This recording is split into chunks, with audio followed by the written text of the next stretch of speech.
കരങ്ങളെ തട്ടി ശക്തമായി ദൈവത്തിന് സ്തോത്രം ചെയ്യാം. പ്രിയ കർത്താവിൻ്റെ ദാസനോട് കേൾപ്പിച്ച അനുഗ്രഹിക്കപ്പെട്ട ശക്തമായ വചനത്തിൻ്റെ ദൂതുകൾക്കായി ദൈവത്തിന് സ്തോത്രം ചെയ്യുന്ന ആത്മാവിനാൽ നാം നടത്തപ്പെടണം. ഇന്ന് പകലിൽ കേൾക്കപ്പെട്ട അനുഗ്രഹിക്കപ്പെട്ട ദൈവവചനത്തിനായി ദൈവത്തിന് സ്തോത്രം ചെയ്യും. നമ്മുടെ സഭയുടെ അനുഗ്രഹിക്കപ്പെട്ട മിഷണറിയാണ് പ്രിയ ബെന്നി പാസ്. പ്രിയ കർത്താവിൻ്റെ ദാസനെ കുടുംബമായിട്ട് ഓർത്ത് ദൈവത്തിന് നന്ദി പറയുന്നു.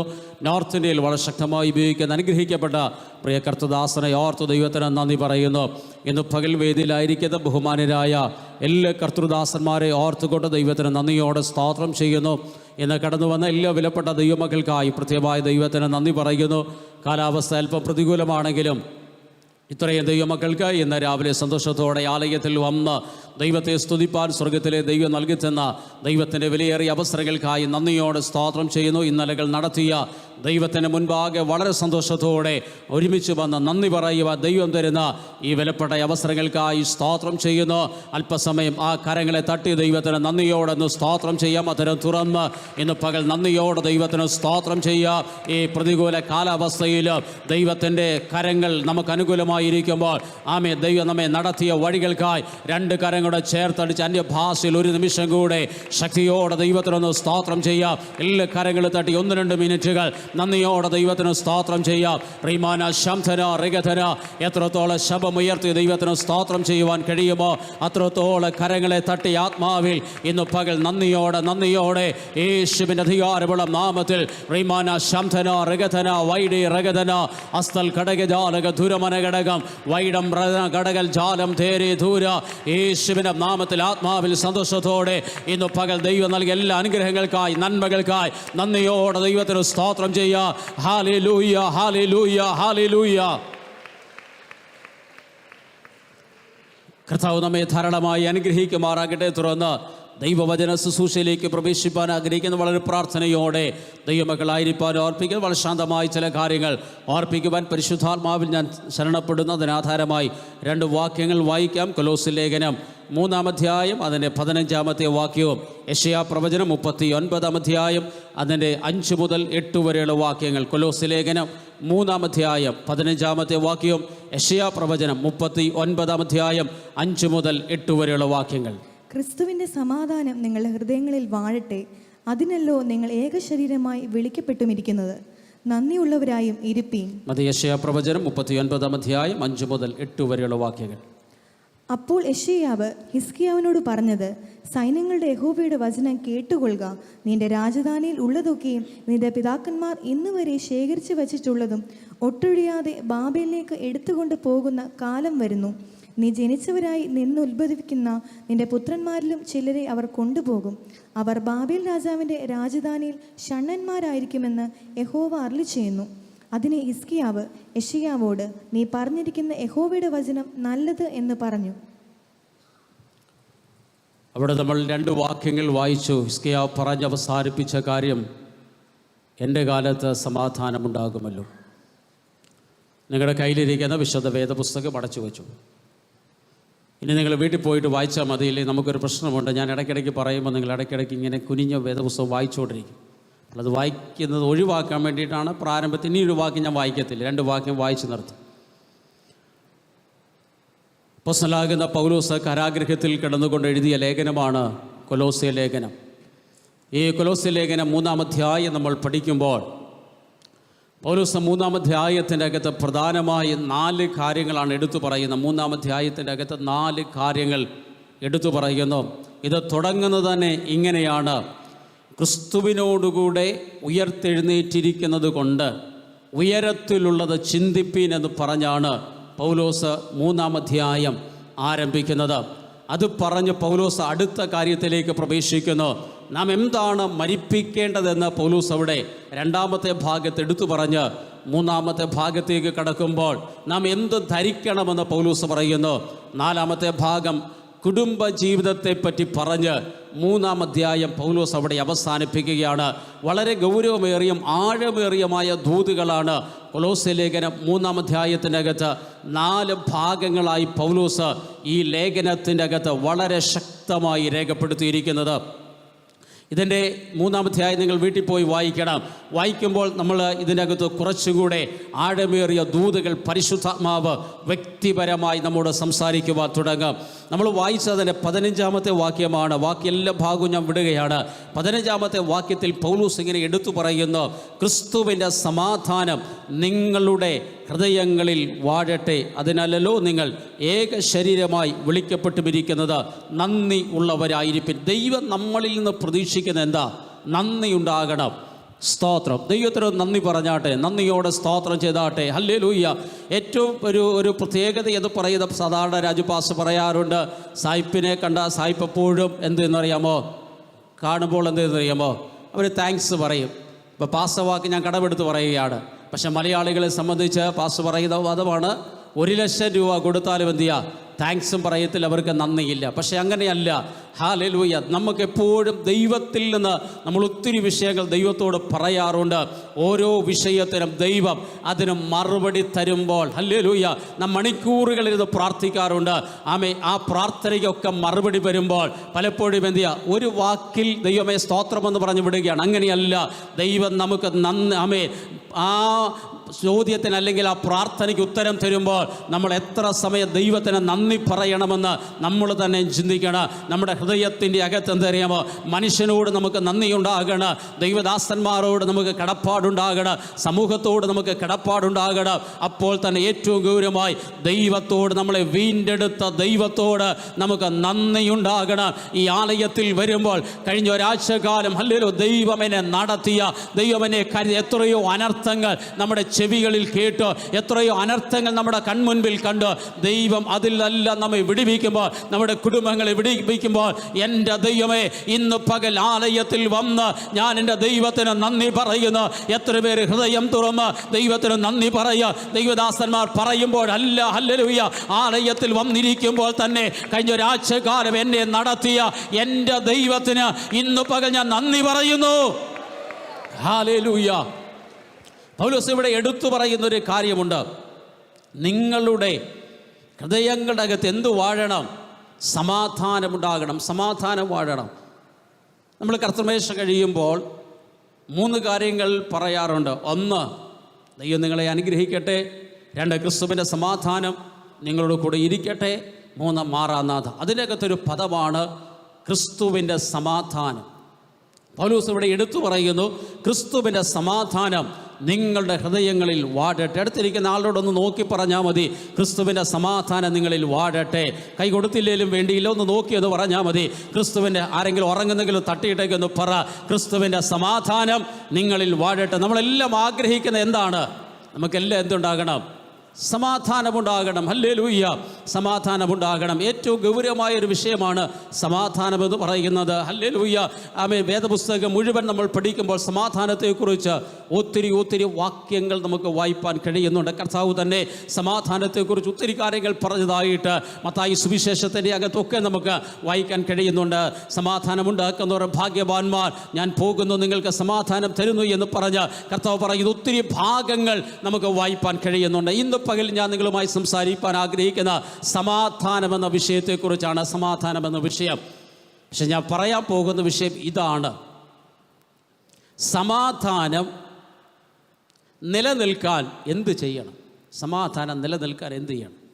3 കാര്യങ്ങൾ പറയണമെന്നാണ് ഞാൻ ആഗ്രഹിക്കുന്നത്. പഴയ നിയമത്തിനകത്തും പുതിയ നിയമത്തിനകത്തും കോട്ട് ചെയ്ത് പറയണം എന്ന് ആഗ്രഹിക്കുന്നത്. സമാധാനം നിലനിൽക്കാൻ എന്ത് ചെയ്യണം? 3 കാര്യം പറയണമെന്നാണ് വന്നത്. പക്ഷേ ഒറ്റ കാര്യം പറഞ്ഞ് നമ്മൾ പ്രാർത്ഥിക്കും. സമാധാനം നിലനിൽക്കാൻ അടുത്ത അവസരങ്ങൾ കിട്ടുവാണെങ്കിൽ ബാക്കി കാര്യങ്ങൾ പറയാൻ ഞാൻ ശ്രമിക്കാം. സ്തോത്രം. അപ്പോൾ സമാധാനം നിലനിൽക്കാൻ എന്ത് ചെയ്യണം? അതാണ് നമ്മൾ പഴയ നിയമത്തിൻ്റെ അകത്ത് ഒരു വാക്യം വായിച്ച. ആ വാക്യം നിങ്ങൾക്ക് ഓർമ്മയുണ്ടല്ലോ. യെശയ്യാ പ്രവചനം 38-ാം അധ്യായം 39-ാം അധ്യായം നമ്മൾ ചേർത്ത് വായിക്കാം. സമാധാനം നിലനിൽക്കാൻ എന്ത് ചെയ്യണമെന്ന് പറഞ്ഞാൽ ശത്രുവിന് ഇടം കൊടുക്കരുത്. ഒന്നുകൂടെ പറഞ്ഞാൽ ഇരുട്ടിൻ്റെ ശക്തിക്ക് അവസരം കൊടുത്താൽ സമാധാനം നഷ്ടപ്പെടും. അതാണ് 1-ാമത്തെ പോയിന്റ്. യെശയ്യാ പ്രവചനം 38-ാം അധ്യായം നമ്മൾ പഠിക്കുമ്പോൾ ഹിസ്കിയ രാജാവിനെ കുറിച്ച് അവിടെ വായിക്കുന്നു. ഹിസ്കിയ രാജാവിൻ്റെ കാലഘട്ടത്തിൽ പ്രവാചകനാകുന്ന യെശയ്യാവ് ഹിസ്കിയാവിനോട് ദൂത് പറയുകയാണ്. യെശയ്യാ പ്രവചനം 1-ാം അധ്യായം നമ്മൾ പഠിക്കുമ്പോൾ യെശയ്യാ പ്രവാചകൻ്റെ കാലഘട്ടം എന്ന് പറയുന്നത് 4 രാജാക്കന്മാരുടെ കാലഘട്ടത്തിൽ യെശയ്യാ പ്രവാചകൻ പ്രവചനം നടത്തുകയാണ്. ഉസിയാവ്, യോഥാം, ആഹാസ്, ഹിസ്കിയാവ്. അതിൽ ഉസിയാവ് എന്ന് പറയുന്നത് 16-ാമത്തെ വയസ്സിൽ രാജാവായി.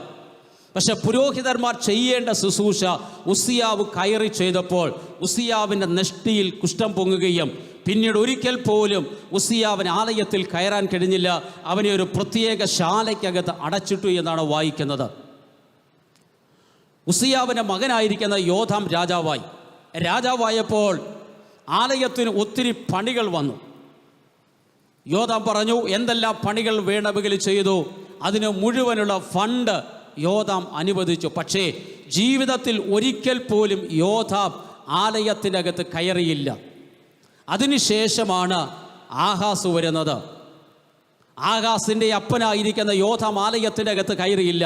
പക്ഷെ മകൻ്റെ കാലഘട്ടം വന്നപ്പോഴത്തേക്ക് ആലയത്തിൻ്റെ അകത്ത് കയറി. പക്ഷേ ആലയത്തിൻ്റെ അകത്തെ മുഴുവൻ ഉപകരണങ്ങളും ആഹാസ് ഉടച്ചു കളഞ്ഞു. ആലയത്തിൻ്റെ അകത്തെ മുഴുവൻ ഉപകരണങ്ങളും ഉടച്ചു കളഞ്ഞതിന് ശേഷം ആഹാസിൻ്റെ കാലശേഷമാണ് ആഹാസിൻ്റെ മകനായിരിക്കുന്ന ഹിസ്കിയാവ് രാജാവാകുന്നത്.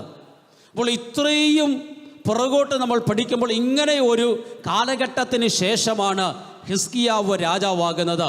ഹിസ്കിയാവ് രാജാവായി ഏറ്റവും ശ്രേഷ്ഠകരമായ നിലയിൽ ആലയത്തിൻ്റെ അറ്റകുറ്റകൾ തീർത്ത് വളരെ സ്വസ്ഥമായി മുൻപേറുന്ന ഒരു കാലഘട്ടം.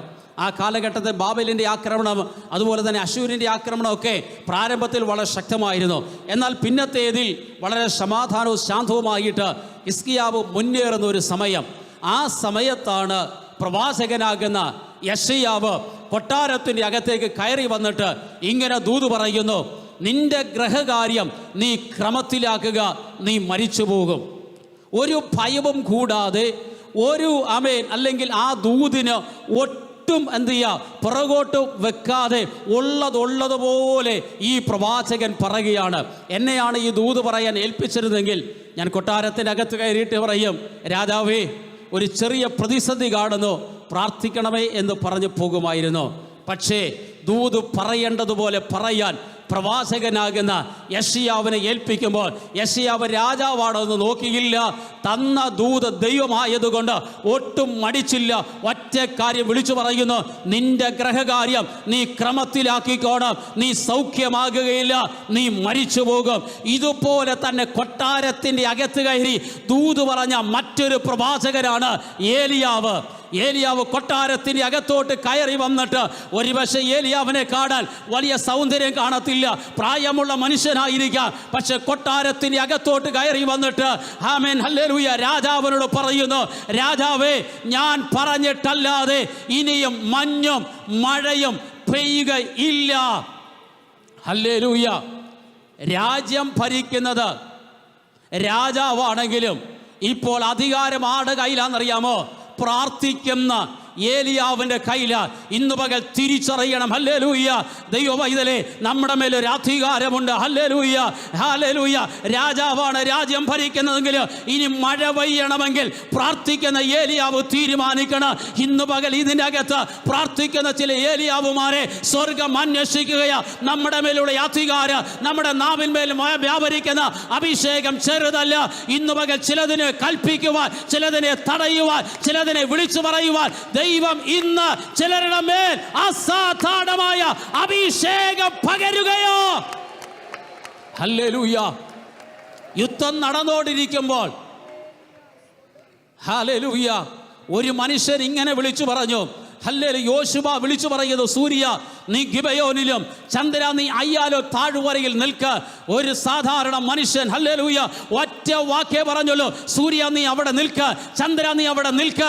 ആ വാക്കുകൾക്ക് മുൻപിൽ സൂര്യന് ചന്ദ്രന് നിന്നെങ്കിൽ ഇന്ന് പകലെ തിരിച്ചറിയണം നമ്മുടെ മേലുള്ള അഭിഷേകത്തിന്റെ അധികാരം, അഭിഷേകത്തിന്റെ പവർ എന്താണെന്ന്. ഈ ലോകത്തെ കീഴ്മേൽ മറിക്കുവാൻ, ഈ പട്ടണത്തെ പിടിക്കാൻ, ഇരുട്ടിന്റെ വ്യാപാരങ്ങളെ ജയിക്കാൻ കഴിയുന്ന ഒരധികാരം നമ്മുടെ നാവിന്മേൽ ഉണ്ട്. ചൂടാന റീബാന അസ്തന ജഗൽക്കടക ജാലകദന. ഹല്ലേലൂയ. യെശയ്യാവ് വന്നിട്ട് ഹിസ്കിയാവിനോട് പറയുന്നു, നീ മരിച്ചു പോകും, നിന്റെ ഗ്രഹകാര്യ ക്രമത്തിലാക്കുക, നിന്റെ ആയുസ് തീരുകയാണ്. ഈ ദൂത് കേട്ട ഉടനെ നമ്മളാണെങ്കിൽ അന്നേരം തന്നെ ബോധം കെട്ട് പോയേനെ. പക്ഷേ ഹിസ്കിയാവ് ഒരു കാര്യം ചെയ്തു, താൻ പ്രാർത്ഥിക്കാൻ തുടങ്ങി. ദൈവമേ, ഞാൻ നിന്റെ മുൻപിൽ നടന്നത്, ഞാൻ നിനക്ക് വേണ്ടി പ്രവർത്തിച്ചത് ഒന്ന് ഓർക്കണമേ എന്ന് പറഞ്ഞ് പ്രാർത്ഥിക്കാൻ തുടങ്ങി. പ്രാർത്ഥനയ്ക്ക് ഭയങ്കര പവറാകട്ടോ. പ്രാർത്ഥനയുടെ അകത്ത് അസാധാരണമായ ദൈവപ്രവർത്തികൾ നടക്കാൻ തുടങ്ങും. ഹല്ലേലൂയ. 16-ാം നൂറ്റാണ്ടിൽ ജീവിച്ചിരുന്ന മനുഷ്യനാണ് വില്യം ടിൻഡെയിൽ എന്ന് പറയുന്നത്. ഇംഗ്ലണ്ടിലെ ഒരു സാധാരണ മനുഷ്യനായി ഇദ്ദേഹം. അന്നത്തെ കാലഘട്ടത്തിൽ എബ്രായ ഗ്രീക്ക് ഭാഷകൾ മാത്രമാണ് ബൈബിൾ ഉണ്ടായിരുന്നത്. സാധാരണക്കാരെ ആളുകൾക്ക് ബൈബിൾ വായിക്കുവാൻ അനുവാദമില്ല. അഥവാ വായിക്കാൻ തുടങ്ങിയാലും എബ്രായ ഗ്രീക്ക് ഭാഷകൾ അവർക്കറിയില്ല, അവർക്ക് വായിക്കാൻ അറിയില്ല. വില്യം ടിൻഡെയിൽ വലിയ ആഗ്രഹമുണ്ടായി, ഇംഗ്ലണ്ടിലെ സാധാരണ ആളുകൾ ബൈബിൾ വായിക്കണം. അദ്ദേഹം അതിനുവേണ്ടി പരിശ്രമിക്കാൻ തുടങ്ങി. പക്ഷേ അന്നത്തെ മതരാഷ്ട്രീയ ശക്തികൾ ഇംഗ്ലണ്ടിൽ അതിന് അനുവദിച്ചില്ല. അദ്ദേഹം ഒരു കാര്യം ചെയ്തു. തൻ്റെ ഒരു സുഹൃത്തിൻ്റെ സഹായത്തോടുകൂടെ അദ്ദേഹം ജർമ്മനിയിലേക്ക് കുടിയേറിയതിന് ശേഷം അദ്ദേഹം പതിയെ പുതിയ നിയമം വിവർത്തനം ചെയ്യുവാൻ ആരംഭിച്ചു. എബ്രായ ഗ്രീക്ക് ഭാഷകളിൽ നിന്ന് പുതിയ നിയമം ഇംഗ്ലീഷ് ഭാഷയിലേക്ക് അദ്ദേഹം വിവർത്തനം ചെയ്തു. അദ്ദേഹം അത് ഇംഗ്ലണ്ടിലേക്ക് കയറ്റി അയച്ചു. 17,000 കോപ്പികൾ ഇംഗ്ലണ്ടിലേക്ക് കയറ്റി അയച്ചു. എന്നാൽ അന്നത്തെ മതരാഷ്ട്രീയ ശക്തികൾ അത് മുഴുവൻ പിടിച്ചെടുത്ത് നശിപ്പിച്ചു കളഞ്ഞു. പക്ഷെ ടിൻഡെയിൽ അവിടെ കൊണ്ട് അവസാനിപ്പിച്ചില്ല. ടിൻഡെയിൽ തീരുമാനിച്ചു, ഇനി പഴയ നിയമം കൂടെ വിവർത്തനം ചെയ്യാം. അദ്ദേഹം അതിനുവേണ്ടി സമയം കണ്ടെത്തി പഴയ നിയമം വിവർത്തനം ചെയ്യുവാൻ ആരംഭിച്ചു. എന്നാൽ ഇതിൻ്റെ ഇടയിൽ ടിൻഡെയിൽ പിടിക്കപ്പെട്ടു. അദ്ദേഹം ജയിലിൽ അടയ്ക്കപ്പെട്ടു. ജർമ്മനിയുടെ ജയിലിൽ 1 വർഷം അദ്ദേഹം തടവിൽ കിടന്നു. അവസാനം ജർമ്മനിയിലെ അധികാരികൾ ടിൻഡെയിലിനെ ശ്വാസം മുട്ടിച്ച് കൊന്നുകളഞ്ഞു. കൊല്ലുന്നതിന് തൊട്ട് മുൻപ് ടിൻഡെയിലിൻ്റെ ഒരു പ്രാർത്ഥനയുണ്ടായിരുന്നു. ആ പ്രാർത്ഥന ഇങ്ങനെയാണ്: ദൈവമേ, ഇംഗ്ലണ്ടിൻ്റെ രാജാവിൻ്റെ കണ്ണു തുറക്കണമേ. ടിൻഡെയിൽ മരിച്ച് ഒരാഴ്ച കഴിഞ്ഞപ്പോൾ ഇംഗ്ലണ്ട് ഭരിക്കുന്ന ഹെൻറി 6-ാമൻ്റെ കണ്ണുകൾ ദൈവം തുറന്നു. അദ്ദേഹം ഉത്തരവിട്ടു, ഇംഗ്ലണ്ടിലെ സാധാരണ ആളുകളുടെ കയ്യിൽ ഇംഗ്ലീഷിൽ ബൈബിൾ എത്തണമെന്ന്. ഇന്ന് പകൽ ഒരു ദൂത് ഞാൻ പറയാം: പ്രാർത്ഥിക്കുന്നവർ മരിച്ചാലും പ്രാർത്ഥന മരിക്കത്തില്ല. രാജു പാസ് ഏറ്റവും കൂടുതൽ എടുത്തു പറയുന്ന ഒരു വാക്കാണ്. പാമേ, പ്രാർത്ഥിക്കുന്നവർ മരിച്ചാലും പ്രാർത്ഥന മരിക്കത്തില്ല കേട്ടോ. വില്യം ടിൻഡെയിൽ മരിച്ചാലും അദ്ദേഹത്തിന് പ്രാർത്ഥന മരിച്ചില്ല. ഇംഗ്ലണ്ടിൽ സാധാരണ ആളുകളിൽ ബൈബിൾ എത്തത്തക്കവണ്ണം ടിൻഡെയിലെ ഒരു ചെറിയ പ്രാർത്ഥന ഇന്ന് പകൽ തിരിച്ചറിയ. പ്രാർത്ഥന അസാധാരണമായ നിലകളെ അത് ചലിക്കാൻ തുടങ്ങും. പ്രാർത്ഥനയ്ക്ക് ബന്ധനമില്ല. പ്രാർത്ഥന ചലിക്കാൻ തുടങ്ങും. അസാധ്യമായ മേഖലകളെ പ്രാർത്ഥന ഇറങ്ങിച്ചെല്ലാൻ തുടങ്ങും. യേശുവിന്റെ അധികാരമുള്ള നാമത്തിൽ ഹല്ലേലൂയ. ചിലപ്പോൾ നമ്മൾ പ്രാർത്ഥിക്കുമ്പോൾ പ്രാർത്ഥനയുടെ അകത്ത് നിയോഗങ്ങൾ ഉണ്ടാകാൻ തുടങ്ങും. ഒരിക്കൽ ഞാൻ പ്രാർത്ഥിക്കാൻ തുടങ്ങിയപ്പോൾ ഒറ്റ പ്രാവശ്യം കണ്ട ഒരു മനുഷ്യൻ, ഞാൻ ഒരു മീറ്റിങ്ങിന് പോയി പരിചയപ്പെട്ട ഒരു മനുഷ്യൻ, അദ്ദേഹത്തിൻ്റെ വീട്ടിൽ ഞാൻ ശുശ്രൂഷയ്ക്ക് വേണ്ടി പോയി.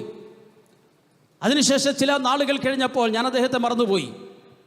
പക്ഷെ ചില നാളുകൾ കഴിഞ്ഞപ്പോൾ പ്രാർത്ഥിക്കാൻ വേണ്ടി ഇരുന്നപ്പോൾ പെട്ടെന്ന് പരിശുദ്ധാത്മാവിനോട് പറഞ്ഞു, ആ മനുഷ്യനെ കാണിച്ചിട്ട് പറഞ്ഞു, ഇദ്ദേഹത്തിന് വേണ്ടി പ്രാർത്ഥിക്കാൻ പറഞ്ഞു. ഞാൻ പ്രാർത്ഥിക്കാൻ തുടങ്ങി. വേറെ വിഷയത്തിന് വേണ്ടി പ്രാർത്ഥിക്കാനിരുന്ന, പക്ഷേ പെട്ടെന്ന് പരിശുദ്ധാത്മാവ് ഈ മനുഷ്യനെ കാണിച്ചു പറഞ്ഞു, ഇദ്ദേഹത്തിന് വേണ്ടി പ്രാർത്ഥിക്കാൻ പറഞ്ഞു. ഞാൻ 1 മണിക്കൂർ പ്രാർത്ഥിച്ചതിന് ശേഷം ഞാൻ നോക്കി എൻ്റെ ഫോണിൽ അദ്ദേഹത്തിൻ്റെ നമ്പർ ഉണ്ടോ എന്ന് പരിശോധിച്ചപ്പോൾ അദ്ദേഹത്തിൻ്റെ നമ്പർ എൻ്റെ ഫോണിലുണ്ട്. ഞാൻ അദ്ദേഹത്തെ വിളിച്ചു. ഞാൻ വിളിച്ചു ചോദിച്ചു, അച്ഛാ എന്തുകൊണ്ട് വിശേഷം?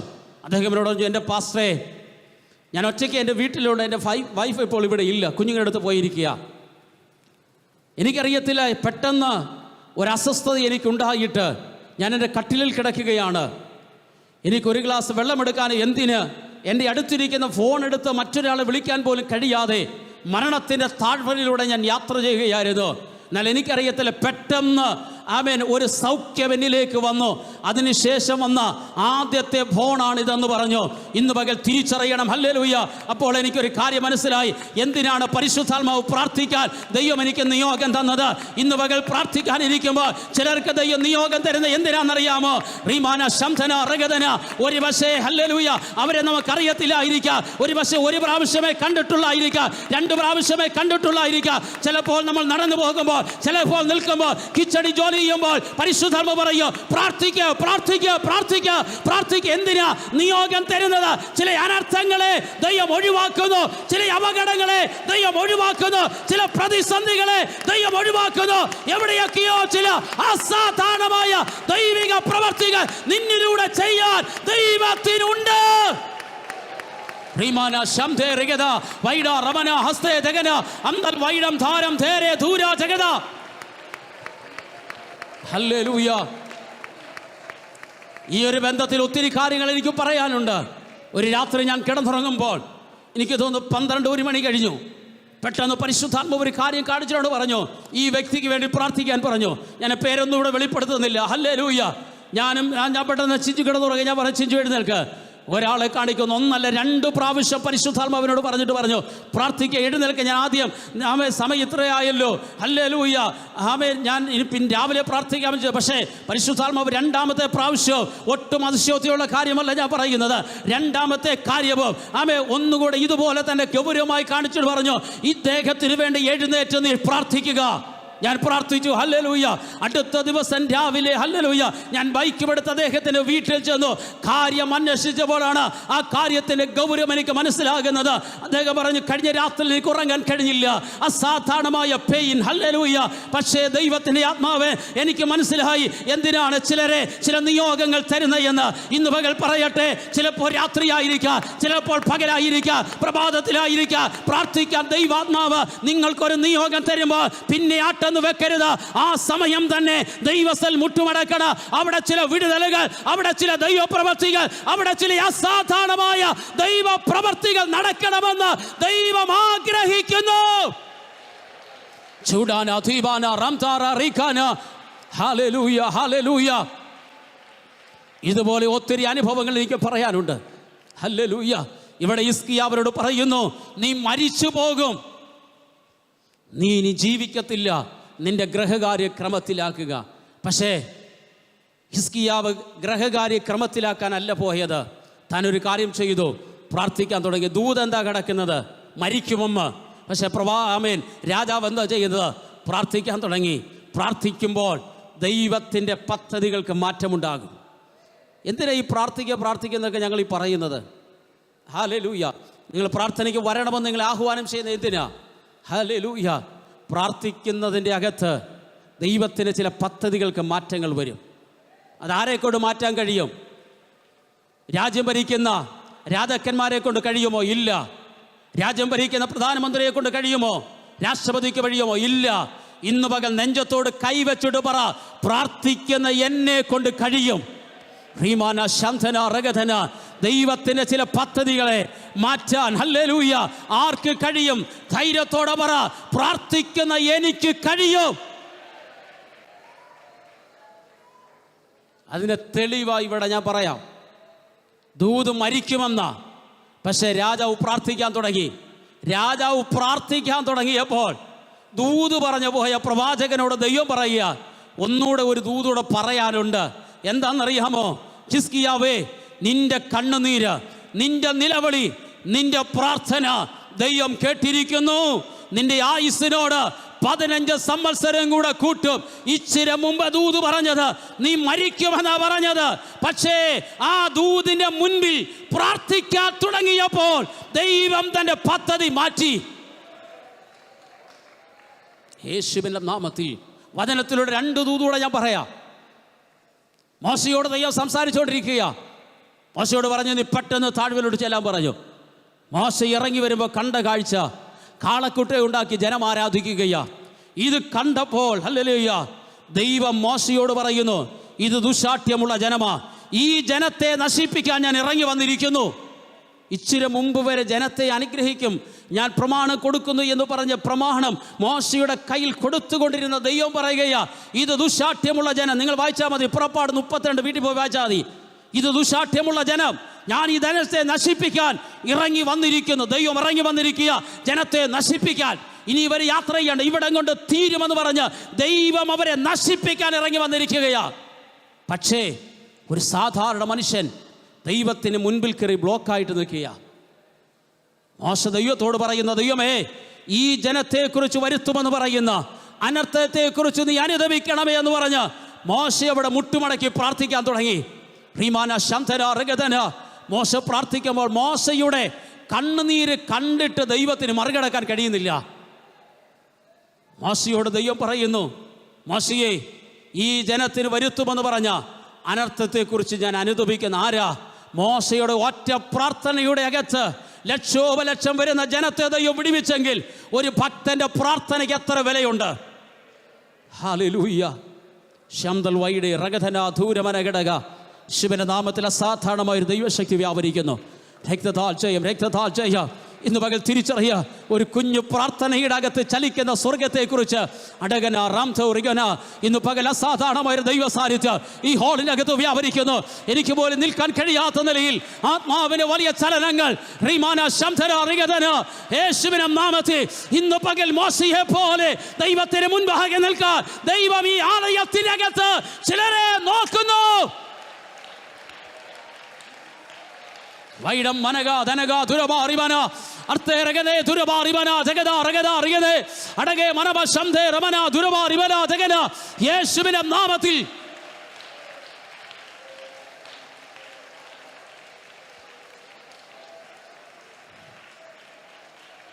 ഹല്ലേലൂയ. യോനോട് പറഞ്ഞു, യോനെ, നീ നിനവേ പോണം. ഞാൻ പറഞ്ഞ് ദൂത് പറയണം. നിനവേക്ക് റൂട്ട് മാറ്റിയെങ്കിലും ദൈവം അവസാനം അവനെ തന്നെ നിനവിലെത്തിച്ചു. നിനവയുടെ ദൂത് പറഞ്ഞു, ദൈവത്തിൻ്റെ ഒരു അരുളപ്പാടുണ്ട്. ഈ രാജ്യം നശിക്കാൻ പോകുകയും പട്ടണം നശിക്കാൻ പോകുകയാണ്. ഇത് കേട്ട ഉടനെ അവിടുത്തെ രാജാവ് ഒറ്റ ഓർഡർ ഇട്ടു, നമ്മൾ 3 ദിവസം ഉപവസിക്കാൻ പോകുക. എങ്ങനത്തെ ഉപവാസമാ? ഒരു മഹാ ഉപവാസം. കുഞ്ഞുകുട്ടി, ആബാലവൃത്തം, മൃഗങ്ങൾ ആരും ഒന്നും ഭക്ഷിക്കാൻ പാടില്ല. 3 ദിവസം. ദൈവം വിടുവിക്കുമോ ഇല്ലയോ എന്നറിയത്തില്ല. പക്ഷേ അവർ കരയാൻ തുടങ്ങി, അവർ പ്രാർത്ഥിക്കാൻ തുടങ്ങി. യോന പറഞ്ഞ ദൈവത്തെ ചേർത്ത് പിടിച്ച് പ്രാർത്ഥിക്കാൻ തുടങ്ങി. ദൈവത്തിൻ്റെ ദൂത നശിക്കാൻ പോകുന്നു. പക്ഷേ ആ രാജ്യം കരയാൻ തുടങ്ങിയപ്പോൾ യോന ഹല്ലേലൂയ തിരിച്ചു വന്നിട്ട് പറയുന്നു, ദൈവത്തിന് നിങ്ങളോട് കരുണ തോന്നിയിരിക്കുന്നു. ദൈവം വരുത്തുമെന്ന് പറഞ്ഞ അനർത്ഥത്തെ ദൈവം മാറ്റിയിരിക്കുന്നു. ഇന്ന് മകൾ തിരിച്ചറിയുക, ദൈവത്തിന് മുൻപാകെ കരയുമ്പോൾ, ദൈവത്തിന് മുൻപാകെ കണ്ണുകളെ ഉയർത്തുമ്പോൾ മനസ്സലിവുള്ള ഒരു ദൈവം. ഹല്ലേലൂയ. ഒത്തിരി ദൂതുകൾ അതിനുള്ള ബന്ധത്തിൽ പറയാനുണ്ട്. ഹല്ലേലൂയ. പക്ഷെ സമയമില്ലാത്ത വേഗത്തിൽ സമയം തീരാറായി. വേഗത്തിൽ പറഞ്ഞു നിർത്തുകയാ. ഹിസ്കിയാവ് സൗഖ്യമായി സന്തോഷത്തോടെ ഇരിക്കുമ്പോൾ 39-ാം അധ്യായത്തിലേക്ക് കയറാൻ പോവുക.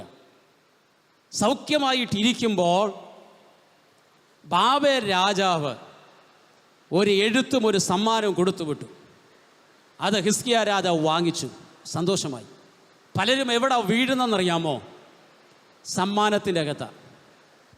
കാരണം പുറമേ നോക്കുമ്പോൾ ഭയങ്കര വർണ്ണ കടലാസിൽ പൊതിഞ്ഞ് എൻ്റെ അകത്ത് ഒത്തിരി കഥകൾ വരുന്നുണ്ട്. പക്ഷെ ഞാനത് വിടുക. സ്തോത്രം. വചനത്തിൽ നിന്നൊരു തെളിവ് പറഞ്ഞിട്ട് മുന്നോട്ട് വരാൻ ആഗ്രഹിക്കുക. പലരും വീഴുന്നത് സമ്മാനത്തിനകത്താണ് വീഴുന്നത്. കാരണം അത് പുറമേ നല്ല വർണ്ണക്കടലാസിൽ പൊതിഞ്ഞു, പക്ഷെ അകത്ത് എന്താണത് പൊട്ടിക്കുമ്പോഴേ അറിയത്തുള്ളൂ. യോശുവ ശക്തനായ നേതാവാണ്. മോശയ്ക്ക് ശേഷം ശക്തനായ നേതാവാണ്. എരിഹോം പിടിച്ചു, ഹായ് പിടിച്ചു, യോർദാൻ കടന്നു. ഇങ്ങനെ മുൻപോട്ട് യുദ്ധം ജയിച്ച് വരുമ്പോൾ ഗിബിയോന്യ നിവാസികൾക്ക് മനസ്സിലായി, യുദ്ധം കൊണ്ട് എന്നാൽ യോശുവ വീഴിക്കാൻ പറ്റത്തില്ല, എന്തെങ്കിലും ഒരു തന്ത്രം പ്രയോഗിക്കണം. അവർ കാര്യം ചെയ്തു. അവർ വലിയൊരു സമ്മാനവുമായിട്ട് യോശുവയുടെ അടുക്കൽ വന്നിട്ട് ഇത് മുഴുവൻ യോശുവയ്ക്ക് കൊടുത്തു. യോശുവയുടെ പുസ്തകം 9-ാം അധ്യായത്തിനകത്തുണ്ട്. ഇത് യോശുവ വാങ്ങിച്ചു. യോശുവ വാങ്ങിച്ചു നോക്കിയപ്പോൾ യോശുവ പറഞ്ഞു, ഈ സമ്മാനം എല്ലാം പൂത്തിരിക്കുന്നല്ലോ. നിങ്ങൾ കൊണ്ടുവന്ന വസ്ത്രം, നിങ്ങൾ കൊണ്ടുവന്ന ഈ ഉണക്കമുന്തിരി എല്ലാം പൂത്തിരിക്കുന്നു. അതെന്താ കാരണം ചോദിച്ചാൽ ഇവർ പറഞ്ഞു, ഞങ്ങളങ്ങ് ദൂരദേശത്തുനിന്ന് വരികയാണ്. ഞങ്ങൾ എത്ര ദിവസമായി ആഴ്ചകൾക്ക് മുമ്പ് പുറപ്പെട്ടതാ. പക്ഷെ നിൻ്റെ അടുക്കൽ വന്നപ്പോൾ ഇത് മുഴുവൻ പൂത്തിരിക്കുകയാണ്. എന്നിട്ട് അവർ പറഞ്ഞു, ഞങ്ങൾ വളരെ ദൂരത്തുനിന്ന് വന്നതുകൊണ്ട് നീ ഞങ്ങളോടൊരു ഉടമ്പടി ചെയ്യണം. ഞങ്ങളെ നീ ഒന്നും യുദ്ധം ചെയ്യത്തില്ല, നിങ്ങളുടെ ഇടയിൽ തന്നെ പാർക്കാൻ ഒരു അനുവാദം തരണമെന്ന്. യോശുവ ഈ സമ്മാനം കണ്ടപ്പോൾ സമ്മാനത്തിനകത്ത് യോശുവ വീണിട്ട് പറഞ്ഞു, ഞാൻ എഗ്രി ചെയ്തിരിക്കുന്നു, നിങ്ങളെ ഒന്നും ചെയ്യത്തില്ല. 2 ദിവസം കഴിഞ്ഞപ്പോൾ യോശുവയ്ക്ക് പിടികിട്ടിയത് ഇവർ വേറെ എങ്ങുമുള്ളവരല്ല, തൊട്ടടുത്തുള്ളവരാണ്. അപ്പോഴത്തേക്ക് യോശുവയുടെ ഉടമ്പടി ചെയ്തു. പിന്നത്തേതിൽ ഹല്ലേലൂയ ആ അധ്യായം തുറന്ന് നമ്മൾ വായിക്കുമ്പോൾ ഗിബെയോൻ നിവാസികൾ നിമിത്തം ഹല്ലേലൂയ ഇസ്രായേൽ ജനം അനുഭവിച്ച അതിഭയങ്കരമായ പീഡനങ്ങളെക്കുറിച്ചും ഹല്ലേലൂയ അവിടെ ഇടയിൽ ഇവർ കലർന്നു പോയതുമൊക്കെ വായിക്കാൻ കഴിയുന്നുണ്ട്. ഇന്ന് പകൽ തിരിച്ചറിയണം, സമ്മാനത്തിൻ്റെ അകത്ത് ഒളിപ്പിച്ചു വെക്കുന്ന ചില ചതിവുകൾ ഇന്ന് പകൽ ദൈവവൈതലേ ഞാനും നിങ്ങളും തിരിച്ചറിയണം. ഹല്ലേലൂയ. ഈ സമ്മാനം കൊടുത്തു കഴിഞ്ഞപ്പോഴത്തേക്ക് ഹിസ്കിയ രാജാവ് അതിനകത്ത് വീണിട്ട് ഹിസ്കിയ രാജാവ് ഇവരോട് പറഞ്ഞു, നിങ്ങൾ വന്നതല്ലേ, അതുകൊണ്ട് എൻ്റെ കൊട്ടാരം മുഴുവൻ കാണണം, എൻ്റെ ആയുധശാലകൾ കാണണം, എൻ്റെ പാണ്ഡികശാലകൾ കാണണം, മുഴുവൻ നിങ്ങൾ കണ്ടിട്ട് പോയാൽ മതിയെന്ന് പറഞ്ഞു. അങ്ങനെ മുഴുവൻ കാണിച്ചു കൊടുത്തു, എല്ലാം കാണിച്ചു കൊടുത്തു. ഇങ്ങനെ കാണിച്ചു കൊടുത്തുകൊണ്ടിരിക്കുമ്പോഴാണ് പ്രവാചകനാകുന്ന യെശയ്യാവ് കൊട്ടാരത്തിനകത്തോട് കയറി വരുന്നത്. വിളിക്കാതെ വരുന്ന ഒരാളുണ്ടെങ്കിൽ ആരാന്നറിയാമോ? ആരാ വരുന്നത്? പ്രവാചകൻ. ഒന്നുകൂടെ പറയാം, ദൈവദാസന്മാർ, സ്തോത്രം. ചിലപ്പോൾ ഞങ്ങൾ വിളിച്ചിട്ട് വരും, ചിലപ്പോൾ അടിയന്തരമായി വിളിക്കാതെ വരും. ഹല്ലേലൂയ, സ്തോത്രം. ഈ പഴയ നിയമത്തിലാണ് വിളിക്കാതെ ഒരു പ്രവാചകൻ വന്നാവുണ്ടല്ലോ, അന്നത്തെ ആ വീട്ടിലെ ആളുകൾ ഭയപ്പെട്ടു പോവായിരുന്നു. സ്തോത്രം. ശമൂവേൽ ഈ നടന്നു വരുന്നത് കണ്ടപ്പോഴത്തേക്കുണ്ടല്ലോ, ഈ ദാവീദിൻ്റെ അപ്പൻ ഇശായിയും മാത്രമല്ല ആ പട്ടണത്തിൽ, അവിടെ ഞാൻ വായിച്ചു നോക്കിയപ്പോൾ ആ പട്ടണത്തിലുള്ള ആളുകൾ മുഴുവൻ ഭയപ്പെട്ടു പോയെന്നാ. ഒരു പ്രവാചകൻ യെരുശലേമിലേക്ക് നടന്നു വരുമ്പോൾ അല്ലെങ്കിൽ യഹൂദയിലേക്ക് കയറി വരുമ്പോൾ ഈ പട്ടണത്തിലേക്ക് വന്നപ്പോഴത്തേക്കുണ്ടല്ലോ, ദേശത്തിലെ നിവാസികൾ മുഴുവനും ശമ്മേലിനോട് ചോദിക്കുക, നീ വരുന്നതിൻ്റെ ഉദ്ദേശം ശുഭമാണോ? ഭയപ്പെട്ടു പോയി. അപ്പോൾ എന്തോ പറയാനുണ്ട് എന്ന് പറഞ്ഞ പോലെ എന്താ അറിയാമോ? ഹല്ലേലൂയ. ഈ യെശയ്യാ പ്രവാചകൻ കൊട്ടാരത്തിനകത്തോട് വന്നപ്പോഴത്തേക്ക് എന്തറിയാമോ? രാജാവിന് മനസ്സിലായി എന്തോ ഒരു ദൂതുണ്ട്. ഹല്ലേലൂയ. ഇന്നാണെങ്കിൽ പ്രവാചകന്മാരെ പേടിയില്ല, ദൈവദാസന്മാരെ ഭയമില്ല. ഹല്ലേലൂയ. ഇത്രയല്ലേ പറയത്തുള്ളൂ. സ്തോത്രം. പണ്ടാണെങ്കിൽ വെട്ടൊന്നും മുറി രണ്ടായിരുന്നു. ഇന്ന് അങ്ങനത്തെ പ്രവാചകന്മാരില്ല. പണ്ടത്തെ ഇവിടെ ഇരിക്കുന്ന അപ്പച്ചന്മാർക്കറിയാം, പണ്ടത്തെ പ്രവാചകന്മാരാണെങ്കിൽ മോനെ കുഞ്ഞെ എന്നൊന്നും വിളിക്കത്തില്ല. യഹോവയുടെ അരുളപ്പാടെന്ന് പറഞ്ഞ പറയുന്നത്, സർവശക്തനായ ദൈവത്തിൻ്റെ അരുളപ്പാട് എന്ന് പറഞ്ഞ ഒറ്റ ദൂത. ആ ദൂതെന്ന് പറഞ്ഞാൽ ഇടിമുഴക്കത്തേക്കാൾ ഗൗരവമായിരുന്നു. സ്തോത്രം. ഇന്നൊക്കെ ഞങ്ങളാണെങ്കിൽ ദൂതൊക്കെ പറയുന്ന പറഞ്ഞാൽ ആമേൻ അല്പം എന്തെന്നറിയാമോ? ഗൗരവം കുറച്ചേ പറയാറുള്ളൂ. ഹല്ലേലൂയ. അന്നത്തെ പ്രവാചകന്മാർ ഉള്ളതുപോലെ പറയും. ഇന്നും ഉള്ളതുപോലെ പറയുന്നതെങ്കിലും എന്തറിയാമോ? ഇത്ര കട്ടിക്ക് പറയുന്നില്ലെന്നേ ഉള്ളൂ. ഹല്ലേലൂയ, സ്തോത്രം. എന്താ ദൂതെന്ന് ചോദിച്ചു. വന്നവരാരാന്ന് ചോദിച്ചു. എന്നാ പറഞ്ഞത്? ബാബേലിൽ നിന്ന് വന്നവർ, എൻ്റെ സ്നേഹിതന്മാരാ.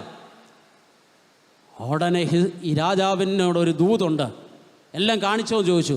എല്ലാം തുറന്ന് എന്തെങ്കിലും കാണിക്കാണ്ടോ എന്ന് ചോദിച്ചു. ഇല്ല, മുഴുവൻ കാണിച്ചെന്ന് പറഞ്ഞു. ഉടനെ അടുത്ത ദൈവത്തിൻ്റെ അരുളപ്പാടെന്ന് പറഞ്ഞ് നമ്മൾ വായിച്ച ഭാഗമാണ് ആമേൻ ദൂതിരി പറയാൻ തുടങ്ങുന്നത്. പെട്ടെന്ന് 2-3 മിനിറ്റോട് പറഞ്ഞ് നമ്മൾ ഒരുമിച്ച് ആരാധിക്കാൻ പോകുകയാണ്.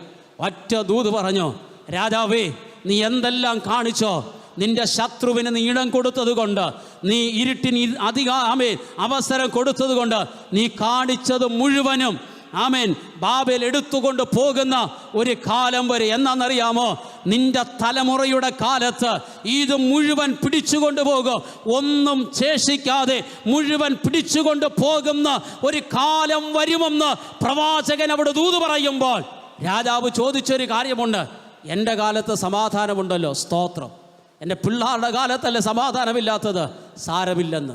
അതാ പറഞ്ഞ് അവസാനിപ്പിക്കുന്നത്. ഇന്നു പകലിൽ ഞാനൊരു ദൂത് പറയാം.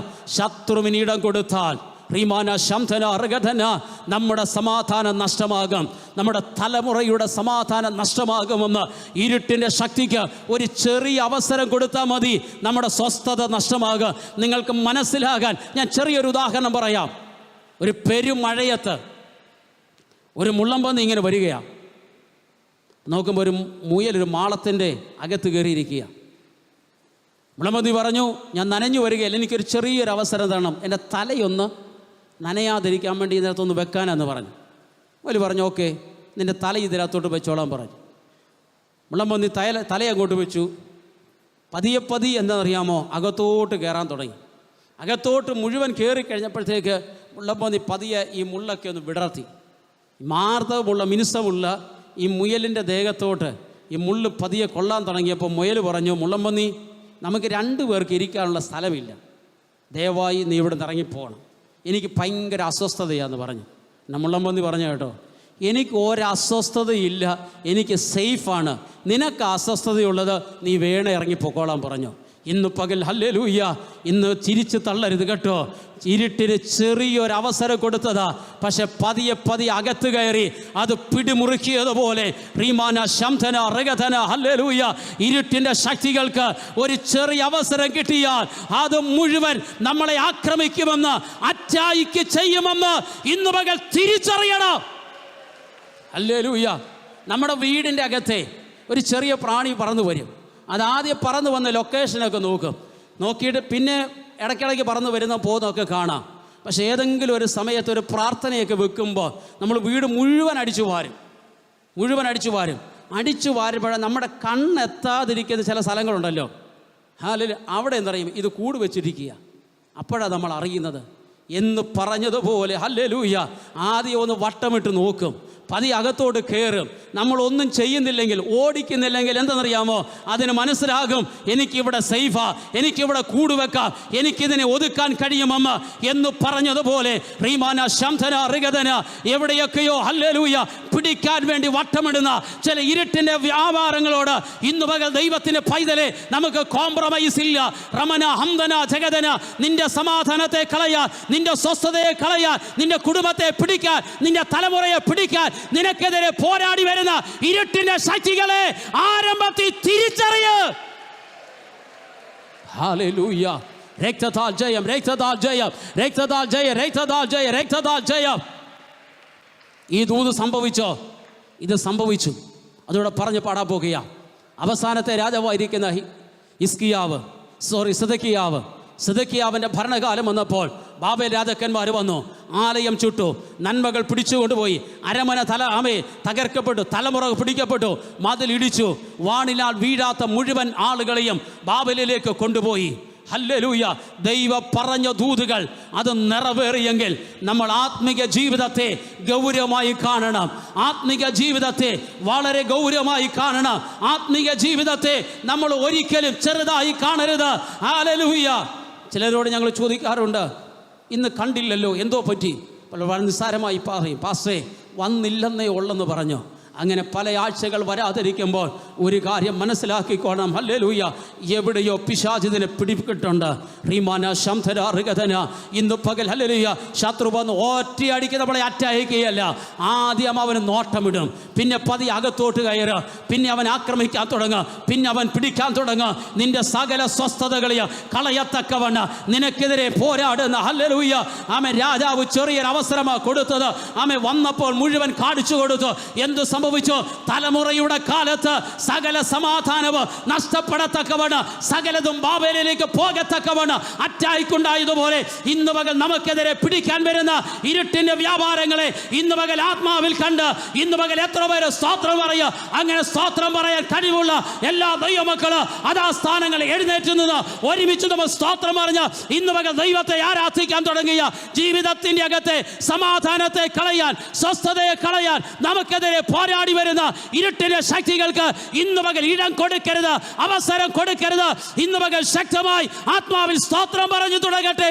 എല്ലാ അതരങ്ങളും തുറക്കട്ടെ, എല്ലാ കൈകളും ചലിപ്പിച്ച് ഇന്ന് പകൽ സ്തോത്രം പറയുമ്പോൾ ഒരു വലിയ വിടുതൽ ദൈവം ഇതിനകത്ത് ചെയ്തു തുടങ്ങുകയാ. ഹല്ലേലൂയ. അതിനകത്ത് ഒരു ദൂതുണ്ട് കേട്ടോ. ദൈവം പറഞ്ഞതിനെ നിറവേറ്റിയെങ്കിൽ, ഹല്ലേലൂയ, ദൈവം പറഞ്ഞത് സംഭവിച്ചെങ്കിൽ ഇന്ന് പകൽ ദൈവം നമ്മോട് പറഞ്ഞ സകല വാഗ്ദത്തങ്ങൾ ദൈവം നിറവേറ്റാൻ ദൈവം ശക്തനായ ദൈവമാണ്. നമ്മുടെ ദൈവത്തിന്റെ കരം കുറുകിയിട്ടില്ല, നമ്മുടെ ദൈവത്തിന്റെ കരം ബലമാണ്. ഇന്ന് പകൽ പറഞ്ഞതിനെ ഓർക്കുന്നൊരു ദൈവം, മറന്നാല് തലമുറകളായി ഓർക്കുന്നൊരു ദൈവം, തലമുറകളായി കരുതുന്ന ഒരു ദൈവം, തലമുറകളായി ആമേൻ അത്ഭുതങ്ങളെ ചെയ്യുന്ന ഒരു ദൈവത്തിന്റെ സാന്നിധ്യം ഈ ഹോളിനകത്ത് വ്യാപരിക്കുമ്പോൾ അത് തിരിച്ചറിയുന്ന ദൈവമായി ഇന്ന് പകൽ കരം തട്ടി ആത്മാവിൽ സ്തോത്രം പറയാം. സ്തോത്രം, സ്തോത്രം, സ്തോത്രം, സ്തോത്രം, സ്തോത്രം, സ്തോത്രം, സ്തോത്രം, സ്തോത്രം, സ്തോത്രം, സ്തോത്രം, സ്തോത്രം, സ്തോത്രം, സ്തോത്രം, സ്തോത്രം, സ്തോത്രം, സ്തോത്രം. എല്ലാ വായു തുറക്കട്ടെ, എല്ലാ കരങ്ങളും തട്ടി ആത്മാവിൽ സ്തോത്രം പറയട്ടെ. മുൻപ് മുതൽ പുറകു വരെ ഒരുപോലെ ശബ്ദത്തെ ഇന്ന് പകൽ സ്തോത്രം പറയാം.